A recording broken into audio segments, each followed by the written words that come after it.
it's a positive step. It's not the end game by any stretch of the imagination, but it is nice to see a government agency that listens and is willing to make adjustments for the betterment of the whole. That's Erica Stark from the National Hemp Association talking about the recent hemp news coming out of the USDA. This is the Lancaster Farming Industrial Hemp Podcast, and my name is Eric Herlock. So maybe by now you've heard about the USDA's decision to delay enforcement on certain requirements. They are delaying the requirement that all testing labs be registered with the DEA, and they are delaying enforcement of the requirement that hemp producers use a DEA-registered reverse distributor or law enforcement to dispose of non-compliant crops. So I thought I'd check in with Erica Stark from the National Hemp Association and find out what the deal is. All right, we'll take a quick sponsor break and then get right into it. This episode is sponsored by Advanced Hemp, the world's first hemp-specific fertilizing system designed to maximize yields and CBD production. At Advanced Hemp, they have a team of 25 PhD plant scientists who have been researching the plant for over 20 years, and they really know their stuff. So if you want heavy yields of high CBD hemp, feed your crops Advanced Hemp. But don't wait. Production is limited, so pre-order now at advancedhemp.com.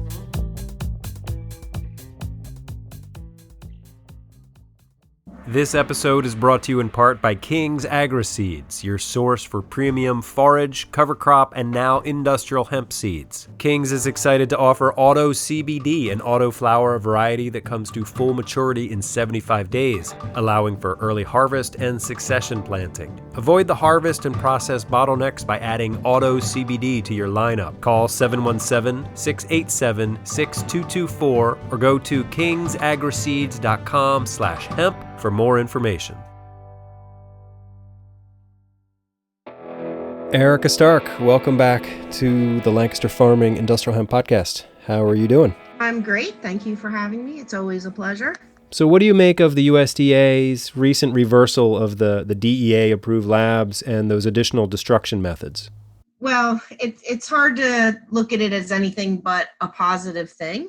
Certainly, it doesn't go far enough to alleviate all of the concerns that we have for the 2020 growing season, but it does show that the USDA is listening and that they are realizing some of the unintended consequences of what they've proposed and that they are willing to make changes. So certainly, mandating DEA certified labs would have been disastrous. I knew there were less than 100. I think the number that they reported in their document was 47. So yes, 47 labs across the country is certainly not going to be able to handle these requirements. Right. And also leaving the disposal methods. They specifically don't like us to use the word destruction. They prefer disposal. But giving the states the leeway to continue handling that the way they have been over the last several years is also a welcome change. So we're committed to continuing to fight for other changes, specifically in how the samples are taken, to not being just the tops of the flowers, but also, to be a whole plant composite, more representative of the biomass that is actually being sold. So in short, it's a good thing. It's a positive step. It's not the end game by any stretch of the imagination, but it is nice to see a government agency that listens and is willing to make adjustments for the betterment of the whole. What's not clear to me at this point is how Pennsylvania is going to react to this change. Certainly the program that they've implemented for 2020 reflects the need to use DEA certified labs and the the USDA disposal methods. So I'm still waiting to hear back from them about, are they going to make changes to the Pennsylvania program for this season to reflect the changes that USDA has made. I have not gotten a response from them on that question yet. Have you happened to? No, I have not heard from them. Okay. So hopefully we'll get an answer from them and that they will make changes to the 2020 program to reflect the USDA changes, which would definitely be beneficial to Pennsylvania. Right.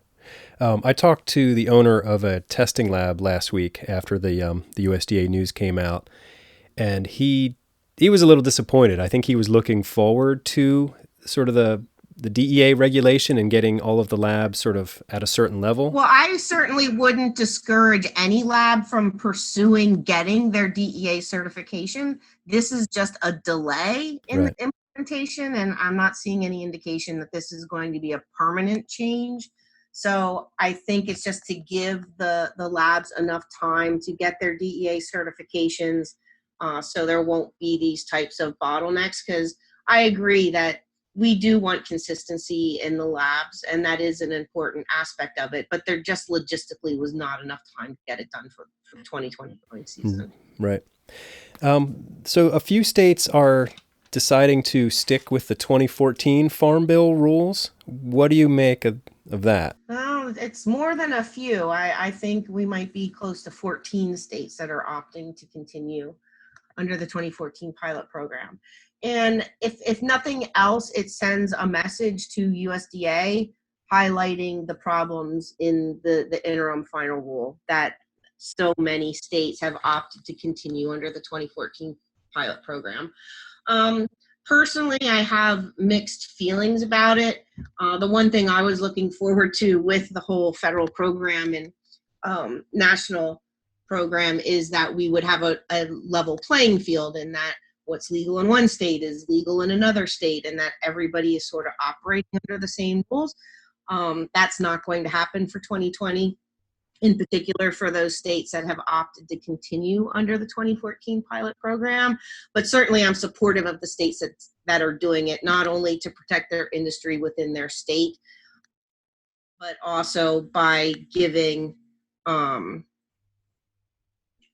opportunity for USDA to fully realize the changes that they need to make this a workable program. Right. Do you think it puts states that are going, with the new rules at a disadvantage in the marketplace? You can make that argument both ways, I think. In some ways, it is a disadvantage as far as being, if you're in a state like, say, Pennsylvania, that's not going to be quite as forgiving with the THC level tolerances, versus another state that's opting to continue with a program that does allow for more variance. But on the other hand, it is moving forward going to likely be pretty close to what we have to deal with. Mm-hmm. So particularly for new states going online for the first time for this year under the federal program, and also for the tribes, it will give them an opportunity to start out with the strictest compliance regulations that there's likely to be. Right. And certainly nobody's ever upset when things are relaxed. So it's sort of a mixed bag in that regard. There's pros and cons to both sides. The other problem I potentially see is some of the nuance when it comes to the protection of transporting hemp across state lines certainly came with the passage of the 2018 Farm Bill. So technically, if you're still operating under 2014, you may or may not be protected by those provisions. Certainly states like Idaho using that as their excuse to not allow it because they weren't being operated under the federal program. Right. And also with the, some of the technicalities of the 2014 program was supposed to be for research purposes and not full commercial activity. How are banks going to respond to the states that are continuing to operate under the 2014 program? So just like everything else in this industry, it's complicated and it's nuanced, and we sort of just have to see how these different pieces react as we go and find the best way forward. Right. Last week, I got an email from a listener who sent me the story about the Westmoreland County company called Commonwealth Alternative Medicinal Options, which is shutting down its CBD processing facility. And she specifically requested your perspective on this. And she wants to know, how do we raise reality red flags without being all, the sky is falling? What do you make of that? Well, it's an interesting question, and certainly Camo is not the only company that I've seen nationwide going through several of these issues. I've seen processors go out of the industry almost at an alarming rate over the last 6 months or so. Yeah. And I think it's likely going to continue to happen. There's going to be people that got overextended and leave the marketplace, as well as there's new people coming in. And we're also going to see mergers and acquisitions of companies sort of joining forces. And it is important to have that kind of reality check for everybody in this industry, particularly to protect farmers. It's more important than ever now for farmers to really do their due diligence on any contracts they may be offered. Certainly, when it comes to the federal crop insurance program, you're actually required to have a contract. So that concerns me a little bit that farmers may be enticed to sign a contract that's not in their best interest for the sake of having a contract and being eligible for that crop insurance. Right. So I won't say the sky is falling, because it's not, but it's definitely concerning, because it's not just some of the, kind of smaller fly-by-night companies that we've known have been entering this industry for the last couple of years. We're also seeing established companies that were widely respected and considered to be top players in this field suffering. And slow and steady has been my advice from the beginning, and it continues to be my advice now. We are only just beginning to build this industry, and there are going to be growing pains. Sure. On the regulatory front, on the cultivation front, on the business side. And it's more important to get accurate information now more than ever, and to do due diligence on anybody that you intend to do business with. Do you think there's going to be fewer permits here in Pennsylvania this year? Yeah, that's one of those crystal ball type comments I get a lot, and I just simply don't know the answer to. I suspect that we are going to see a lot of people who grew last year not grow this year. And I think we'll also see new people coming in that haven't grown before. So where that balances out. So my best guess is that we're going to be looking at relatively the same number of acres and permits as we had last year. But of course, that is strictly a guess. So what other questions do you get for your non-existent crystal ball? When there's going to be more widespread processing for fiber and grain, when is the FDA going to figure out what they're doing about regulating CBD? It's those, like I get these emails all the time, like I got an email the other day, somebody who's looking for hemp wood to make crates out of, and they don't understand why this isn't something like widely available. And it's like, there's nothing widely available because there are no commercial scale processors for fiber in the United States at this point. So there are still major gaps in the supply chain that need to be addressed as we're continuing to work through all these regulatory issues.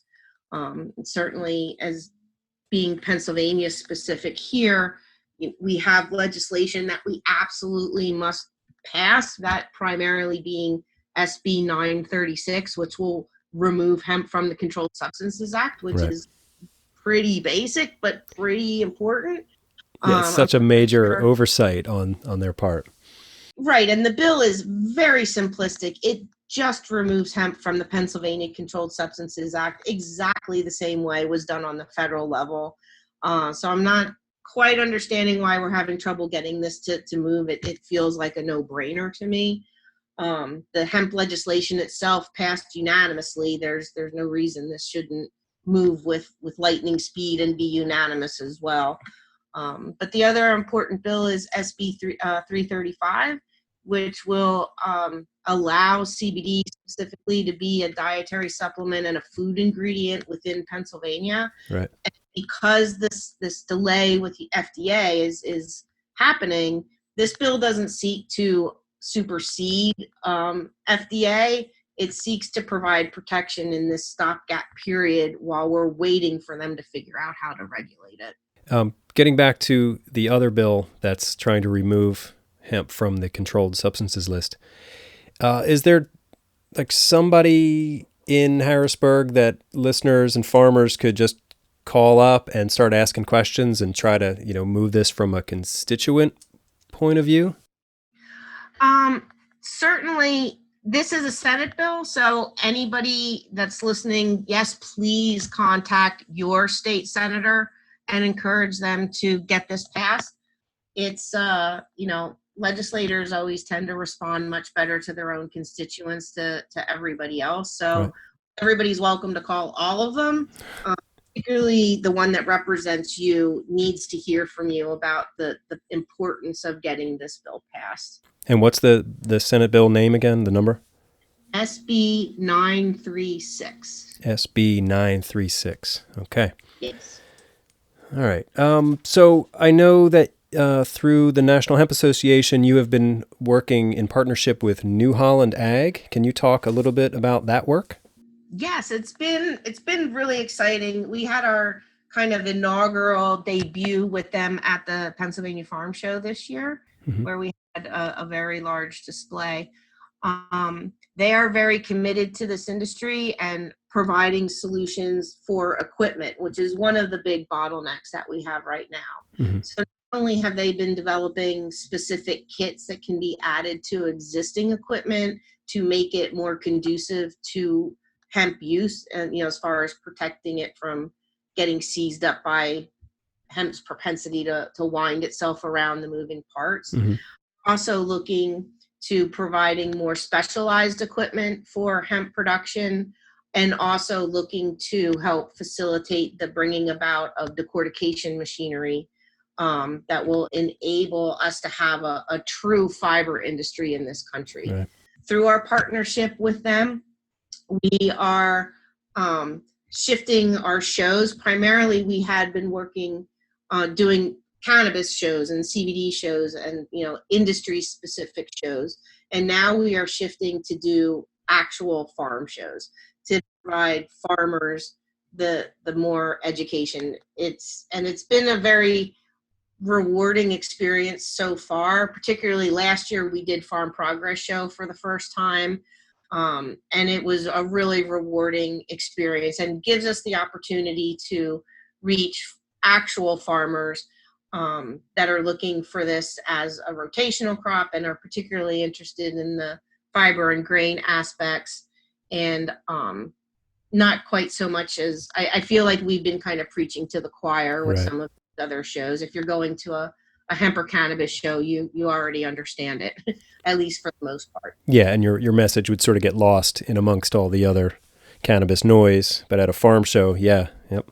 And the other exciting thing that I can say about New Holland is that we are going to be planting 14 acres at their corporate campus this year. Nice. In New Holland? In New Holland. Oh, wow, that's awesome. I just got the final lease agreement signed with them.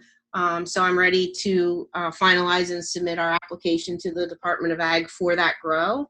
We're going to be doing 4 or 5 different fiber varietals and dual purpose crops.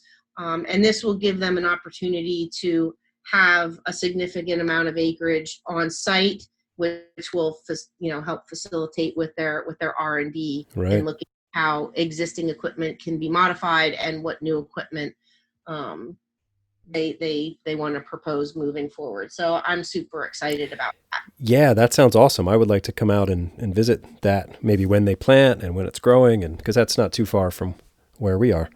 Well, we will definitely have you out there for sure. Awesome. Cool. So yeah, it's going to be the National Hemp Association that is permitted and in charge of doing it. So yes, you're welcome at any time. Oh, thanks. So what other news items or areas of concern should farmers be thinking about, now here, March 2020? Well, I guess there's a couple of notable deadlines coming up. The first being for anybody who is looking to participate in the federal crop insurance program for this year, the deadline to apply for that is March 13th. Oh, that's soon. Not a whole lot of time. I do also understand that the program is less than ideal, but it's still important that as many people who can and are willing to participate in it do so, so the program can be improved for future years. Again, that program does require that you have a contract, which I believe is going to be unfortunately prohibitive for a lot of people. But just so you're aware that it is out there. The National Hemp Association is going to be hosting a webinar about all types of insurance options, and that's going to be on the 12th. That particular podcast will be open to the public. It's going to be March 12th at 1 o'clock. So if anybody would like to join us for that, they can go to the National Hemp nationalhempassociation.org, and on our homepage there's a link to registration for that particular webinar. Okay, and I'll also put those links on lancasterfarming.com. Oh, thank you. Yeah. And then we also have the deadline to apply for cultivation permits this year is April 1st. So still several weeks for that, but that's earlier than last year, right? Yes, it is. Now, my understanding is that's just for cultivation, that for processing permits, they will accept them throughout the year, but the deadline for cultivation permits is April 1st. Now, I will say there's a possibility, as in the past, that they may extend that if they're going to change the program for 2020 based off the USDA guidelines.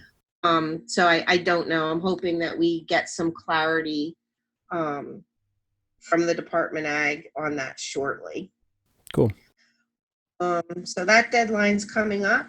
And so I guess for this year, the most important thing is to be mindful of compliance.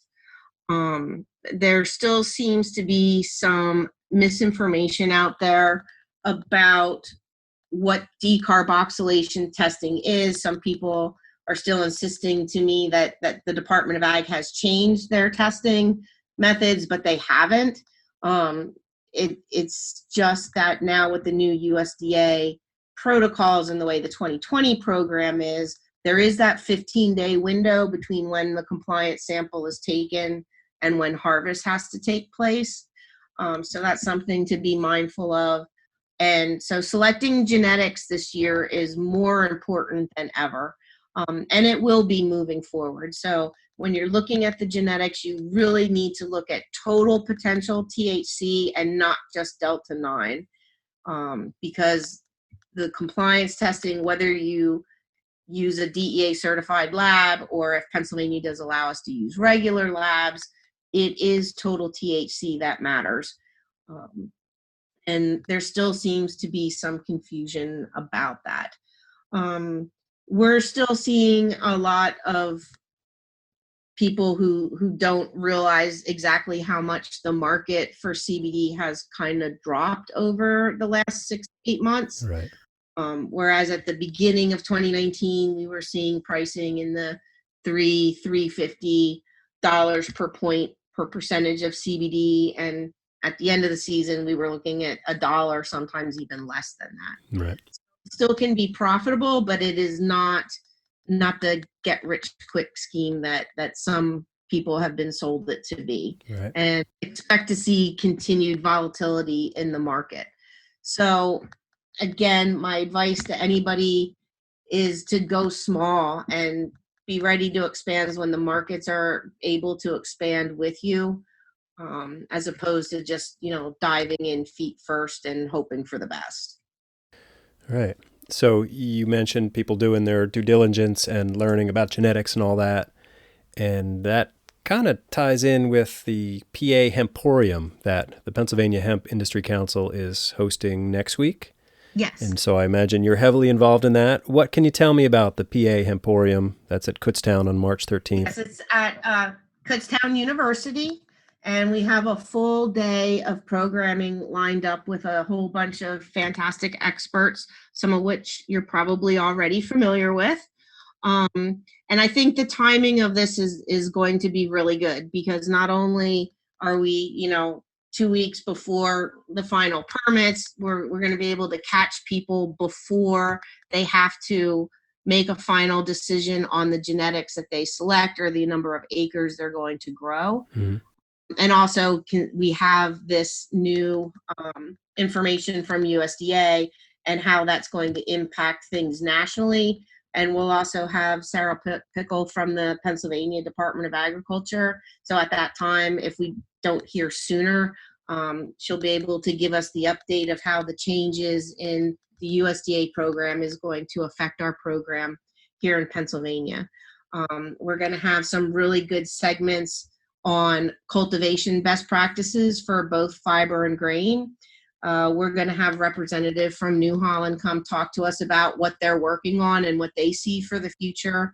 As far as equipment goes, we're going to have Josh Leidecker from Susquehanna Mills come talk about selecting genetics and making smart farming decisions. Mm-hmm. We're going to have Alyssa Collins from Penn State come talk about what they've learned over the last 3 years of trials. Senator Judy Schwank will be our keynote. Of course, everybody stuck with me because, I can't not talk. So I will be talking about USDA regulations, Pennsylvania regulations, and what's going on now and what we project happening from the future on a federal level. We have Ross Duffield coming to, like I said, talk about the cultivation. So I think I'm probably forgetting somebody. Well, you haven't mentioned anyone who hasn't been a guest on my show, so that's kind of cool. Well, because you, right? And so we really tried. There's so many events happening out there. There's so much information online, and unfortunately, a lot of it's bad. Not maybe so much intentionally, but there's just so much misinformation going on out there that we just really feel it's important to provide the best possible information and not just tell people what they want to hear, but the reality of what's happening in the real world. Nobody supports this industry more than we do. But in order for this industry to be successful, we have to be real and honest about it, because it's the only way that we're going to long-term reach our goals. So can people just show up, or do you have to register for the Hemporium beforehand? I actually don't know if there's on-site registration or not. I probably should know the answer to that, but to be safe, I would recommend ordering your tickets now. You can just go to pahemporium.com and register right there. And I will find out whether there's on-site registration, but pre-registration is definitely the best bet. And there's actually a discount for registrations that are done this week. Oh, okay. It's going to be a great event. Lunch is included. There'll be ample time for us to give out a whole bunch of great information and for participants to be able to ask questions. And also, most of us will be sticking around all day to, have private conversations as well. Erica Stark from the National Hemp Association and the Pennsylvania Hemp Industry Council, thank you very much for your time. It's always great to talk to you. I always love talking to you too. Thank you so much for having us. Well, all right, there you go. So you heard Erica talk about the event at Kutztown University on March 13th. Maybe I'll see you up there. If you're going to the Hempcrete workshop in Kennett this weekend, maybe I'll see you there too. Okay, remember, you can always get in touch with me by email. You can send it to podcast@lancasterfarming.com. Heck, if you want to just call me up and leave me a message, you can do that too, 717-721-4462. My name is Eric Herlock. I am the digital editor at Lancaster Farming Newspaper, the greatest agricultural newspaper in the world. Don't take my word for it. Pick yourself up a copy or get a subscription at lancasterfarming.com/podcast deal. Okay, until next time, I'll see you in the newspaper. Industrial hemp.